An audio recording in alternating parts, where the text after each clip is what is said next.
Hi mga katsada! Magandang araw sa inyo. It's me once again, Junen, and welcome back to my YouTube channel.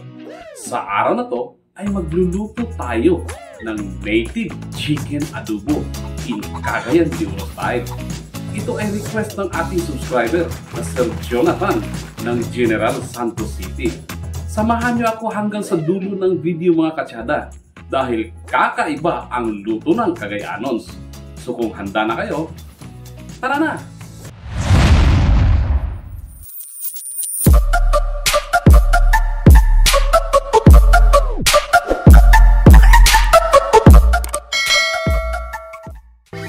At tayo sa ating suki mga katsada para bumili ng native na manok na ating lulutuin. At eksakto, meron silang paninda sa araw na to. Bumili tayo ng isa at ipinakatay na rin natin ito para pagdating sa bahay ay lulutuin na lang natin ito kaagad.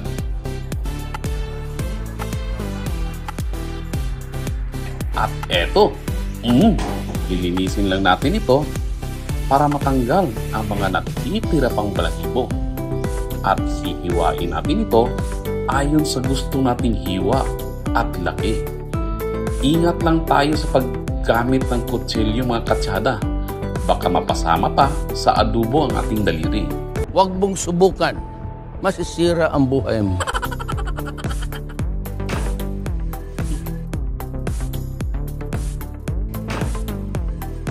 Bago tayo magluto, ay ipapakilala ko lang sa inyo ang kumpleto nating sangkap. Gumamit tayo ng suka, ng toyo, ng cooking oil, bawang, sibuyas, dahon ng laurel, pamintang durog, asin pampalasa, dahon ng tanglad, at ang bida nating native chicken. Ang unang proseso sa ating pagluluto ay pakukuluan muna natin itong ating native chicken hanggang ito ay lumambot.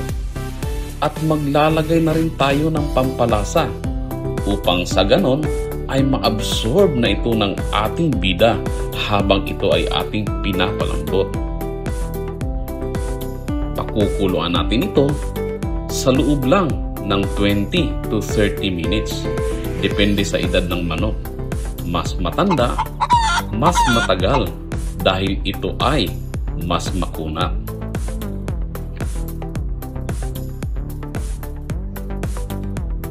Trivia lang mga katsada, ang adobo pala ay isang authentic na ulam na nagsisimula talaga dito sa ating bansa. Subalit, wala itong pangalan hanggat dumating ang mga Kastila na kanila itong inihain at pinangalanan ng mga Kastila na adobar, na ang ibig sabihin ay marinate or pickle.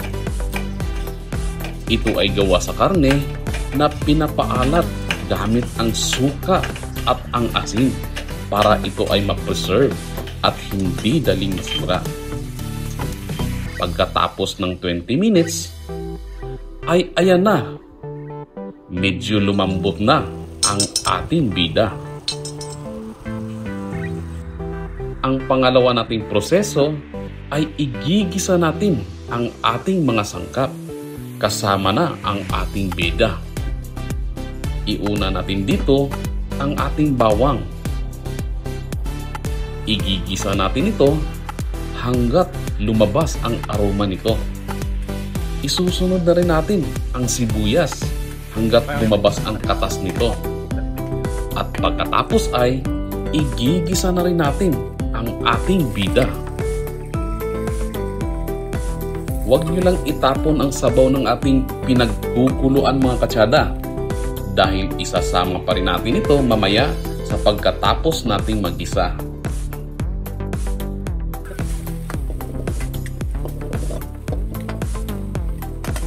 Sa puntong ito ay maglalagay na tayo ng ating mga pampalasa kagaya ng tuyo, ng suka, pamintang durog.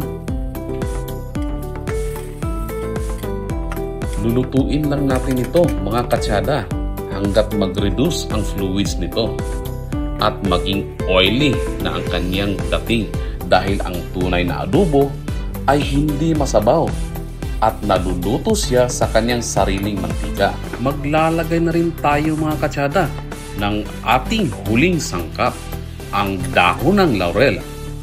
Ito ay nakapagbibigay bango at lasa ng ating lutuin. Itutuloy lang natin ang pagluluto hanggat makuha natin ang tamang texture ng ating adobo.